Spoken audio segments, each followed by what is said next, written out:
Alhamdulillah, alhamdulilladzi amarna bi ta'atir rahman wa nahana 'an ittiba'i syaitan. Nahmaduhu wa nasta'inuhu wa nastaghfiruh wa na'udzu billahi min syururi anfusina wa min sayyiati a'malina. May yahdihillahu fala mudhillalah wa may yudlil falasalahu waliyan mursyida. Allahumma salli wa sallim ala hadan nabil karim imamil muttaqin wa qaidil mujahidin sayyidina Muhammadin wa ala alihi wa sahbihi wa man sara ala hadi wa ba'd. Fa ya ayyuhal muslimun, usi nafsi wa iyyakum bi taqwallah faqad fazal muttaqun. Qala ta'ala fi kitabil karim, a'udzu billahi minasy syaithanir rajim. Bismillahirrahmanirrahim. Ya ayyuhalladzina amanu udkhulu fis silmi kafah wa la tattabi'u khutuwatis syaitan innahu lakum aduwwum mubin. Jamaah Jumat rahmatullah, puji syukur kita panjatkan kepada Allah Subhanahu wa taala atas segala nikmatnya yang tak terhingga kepada kita sekalian. Tentu yang paling utama adalah nikmat iman Islam. Salawat dan salam semoga tercurahkan kepada qudwah hidup kita, baginda Rasulullah sallallahu alaihi wasallam, juga kepada para sahabatnya, para tabi'in dan segenap umat manusia yang mengikuti jalannya. Hadirin rahmatullah, Imam Al-Bukhari dalam kitab sahihnya meriwayatkan hadis dengan sanadnya bahwa suatu saat Rasulullah bertutur, Rasulullah bersabda, kullu ummati yadkhulunal jannah, setiap umatku pasti masuk surga, illa man aba, kecuali yang menolak. Sahabat bertanya, qila, ditanyakan kepada beliau, kenapa? Karena bagaimana mungkin ada orang yang menolak surga Allah, padahal surga semua diharapkan, diinginkan oleh semua manusia, semua muslim. Dijelaskan dalam hadis, digambarkan surga itu kenikmatannya mala ainun ra'at wala udhun sami'at wala khatara biqalbi bashar. Surga itu sesuatu yang tidak pernah dilihat oleh mata dan tidak pernah didengar oleh telinga, dan bahkan kenikmatan itu tidak pernah terbersit dalam pikiran manusia. Itu surga luar biasa. Tetapi bagaimana ada orang menolak? Maka sahabat bertanya, qila, ditanyakan kepada beliau, wa man ya'ba ya Rasulullah, siapa pula orang yang menolak surga Allah? Qal, kemudian Rasulullah menjawab, man ata'ani dakhalal jannah, siapa yang taat kepadaku dia masuk surga. Wa man aso faqad aba, dan siapa yang bermaksiat menolakku, dialah yang menolak surga. Ini ya. Jadi ketaatan merupakan syarat kita masuk surga. Tetapi perlu diketahui bahwa terkadang ada orang-orang yang dalam satu waktu dia melakukan kebaikan, cuma di sisi lain dalam waktu sama dia juga melakukan keburukan. Makanya Allah menjelaskan dalam surat Al-Baqarah ayat 280, a'udzubillahi minasyaitonir rajim, ya ayyuhalladzina amanu udkhulu fis silmi kafah, wahai orang beriman, masuklah ke dalam kedamaian Allah, ke dalam Islam secara total, secara keseluruhan, tidak sepenggal-sepenggal. Masuk kepada jalan Allah di bidang akidah, di bidang syariah, muamalah dan akhlak, semua mengikuti aturan-aturan Allah. Tetapi kemudian Allah menjelaskan, mengingatkan, wala tattabi'u khutuwat syaitan, janganlah kalian mengikuti langkah-langkah setan. Tadi saya katakan ada orang yang mengikuti Allah tetapi selain mengikuti langkah setan. Maka kemudian Allah jelaskan, janganlah kalian mengikuti langkah-langkah setan. Hadirin Allah, Imam Ibnu Qayyim dalam bukunya Madarijus Salikin dan kitab yang lain menjelaskan, ada 7 langkah bagaimana setan menebar perangkap kepada manusia supaya mereka jauh dari Allah. Yang pertama dijelaskan adalah perangkap syirik dan kufur. Ini yang pertama. Orang yang melakukan syirik kufur ini mengabaikan hak Allah. Dijelaskan dalam sebuah hadis bahwa hak Allah itu apa? Ma haqqullah alal ibad. Ditanyakan kepada Rasulullah, apa hak Allah terhadap hambanya? An ya'budu wa la yusyriku bisyai'an. Mereka harus menyembah Allah dan tidak mensekutukan apapun dengan Allah. Ini hak Allah. Ini kewajiban manusia, tidak boleh syirik dan kufur. Tetapi realitanya, kalau kita sekarang melihat umat manusia ada 8 miliar, sekitar 8 miliar lebih ya, maka sekitar seperempatnya, hanya sekitar seperempat yang muslim, yang lainnya orang-orang yang di luar Islam. Berarti sungguh setan sudah berhasil menebar perangkap dengan syirik dan kufur. Yang kedua adalah perangkap bid'ah, yaitu sesuatu yang bisa mengubah ibadah kepada Allah, sesuatu yang mengubah aturan dalam ibadah kepada Allah dan lainnya. Ada di sebuah tempat di Sulawesi, orang melakukan haji itu tidak ke Mekah ya, tidak ke Masyairil Haram, tetapi di sebuah bukit ya, dan mereka melakukan itu sebagai pelaksanaan ibadah haji. Datang ke Mekah hanya sekedar mengambil peci putih. Ini ada, dan begitu banyak kelompok-kelompok sempalan yang melakukan hal-hal yang mengubah agama. Itu bid'ah. Mengubah sholat menjadi tidak 5, tetapi kemudian dikurangi atau rakaatnya dikurangi. Ini banyak. Dan ini kemudian mengurangi tadi jumlah orang Islam tadi yang terperangkap. Kemudian yang ketiga adalah dengan dosa-dosa besar. Kalau tadi yang kedua adalah bid'ah, itu lebih tinggi dari dosa besar. Kenapa? Karena orang yang melakukan bid'ah itu dia merasa benar dan sulit untuk berubah. Tapi kalau dosa besar, dia ngaku dosa besar, maka dia kemudian boleh jadi akan berubah, akan bertobat. Dan dosa besar ini sungguh luar biasa, sekarang merebak. Rasulullah menjelaskan di antara dosa besar adalah apa? Al-kabair, al-isyraku billah. Ya, tadi syirik, ini dimasukkan dosa dan bahkan keluar dari syariah. Kemudian uququl walidain, durhaka pada orang tua.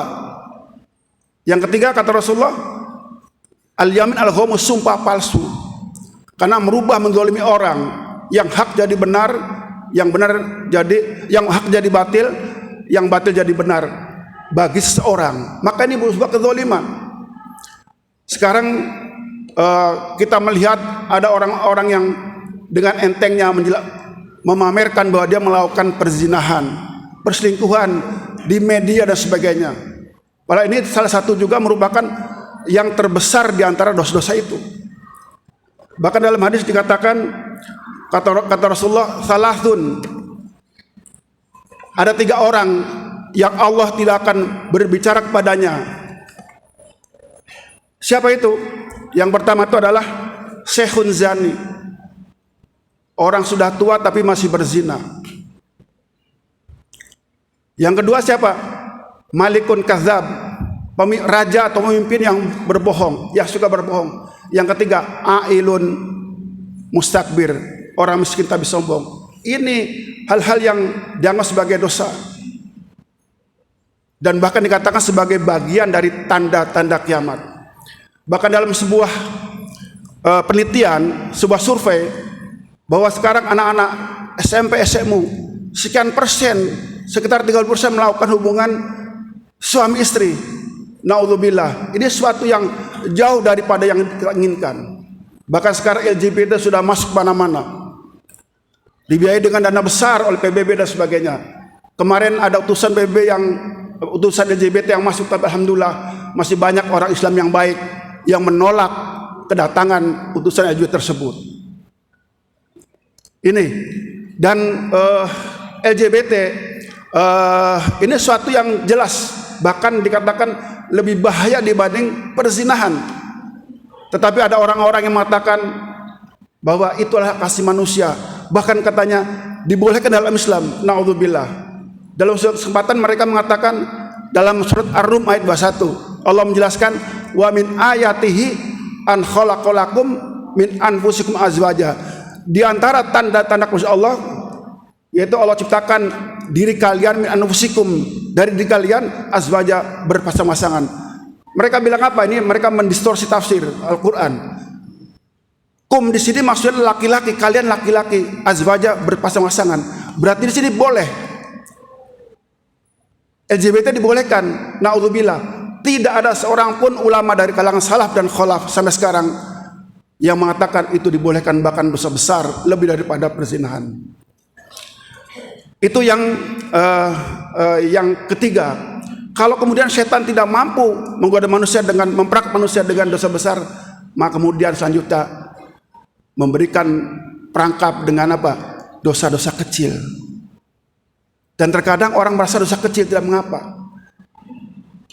Seorang sahabat Ibnu Mas'ud menjelaskan bahwa kalau seorang berdosa kecil, jangan dilihat apa dosanya, apa perbuatannya, tapi lihatlah kepada siapa kita berdosa. Kepada Allah yang Maha Besar, yang berikan semuanya kepada kita. Bahkan Imam Al-Ghazali menjelaskan dalam sebuah kitabnya, dosa kecil itu bisa menjadi besar dengan dua hal. Yang pertama, meremehkannya, menganggap enteng, menganggap kecil. Yang kedua, dengan terus melakukannya. Karena kecil dia terus melakukannya. Makanya kata beliau, ini boleh jadi menjadi besar.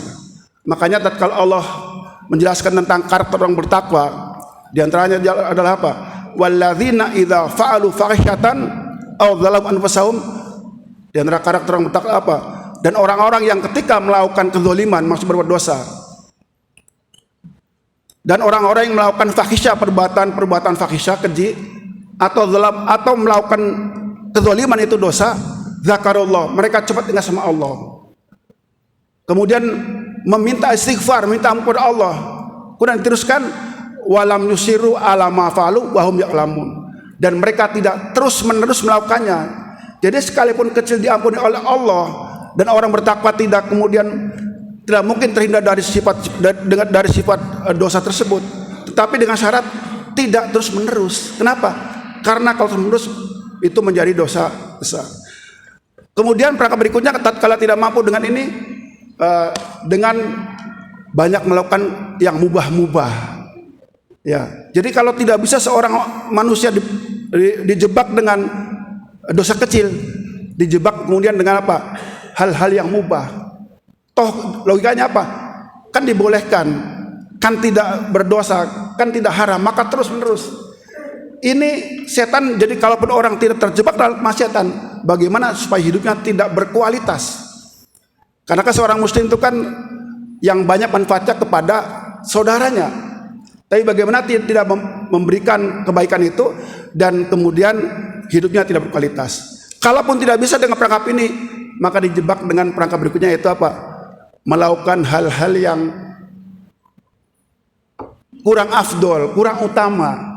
Jadi kalaupun tidak melakukan mubah dan masih melakukan kebaikan, paling tidak jangan yang utama. Contoh apa? Ramadan kita dianjurkan sholat tarawih khusus ya.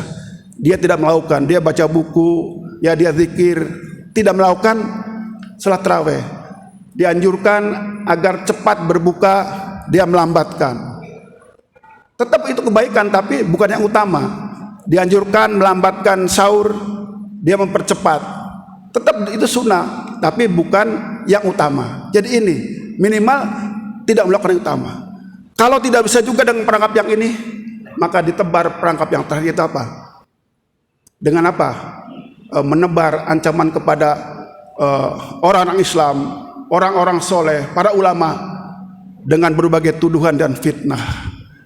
Melalui apa? Melalui pasukan mereka, melalui buzzer-buzzer, sehingga kemudian citra orang Islam, citra para ulama itu menjadi buruk kerana. Inilah 7 perangkap setan, 7 jebakan setan dalam menggoda manusia. Hadirin Allah, sekarang hal ini sudah rasakan kita semuanya. Bagaimana kita menghadapi semua itu? Bagaimana antisipasinya? Maka ada minimal ada 2 hal. Yang pertama itu adalah dengan melakukan internalisasi, meningkatkan iman kita, amal kita, dan ilmu kita. Kita tingkatkan semuanya. Karena tatkala orang itu memiliki iman yang lebih baik, amal lebih baik dan baik, maka ini menjadi benteng besar dalam menghadapi godaan-godaan setan. Makanya Allah menjelaskan tentang bagaimana setan itu selalu menggoda manusia. Kata Allah, Rabbi bima aghwaytani la uzyana lahum wa la ughwiyannahum ajmain illa ibadaka minhum mukhlasin. Kata Allah, ini setan berkata dalam Al-Quran, ya Rabbku, engkau telah memvonisku sebagai makhluk yang sesat, maka aku akan menjadikan buruk itu menjadi baik, dan aku akan panikkan manusia kecuali hamba-hambamu yang mukhlas, yang imannya itu iman yang maksimal, iman yang kuat, luar biasa. Maka orang tersebut tidak akan bisa digoda oleh manusia. Itulah makanya kita terus meningkatkan tadi iman, amal, dan ilmu kita. Demikianlah, mudah-mudahan kita termasuk orang-orang yang terus menjadi orang yang bisa mengamalkan Islam dengan kafah dan dijauhkan dari godaan setan. A'udzubillahi minasyaitonir rajim. Bismillahirrahmanirrahim.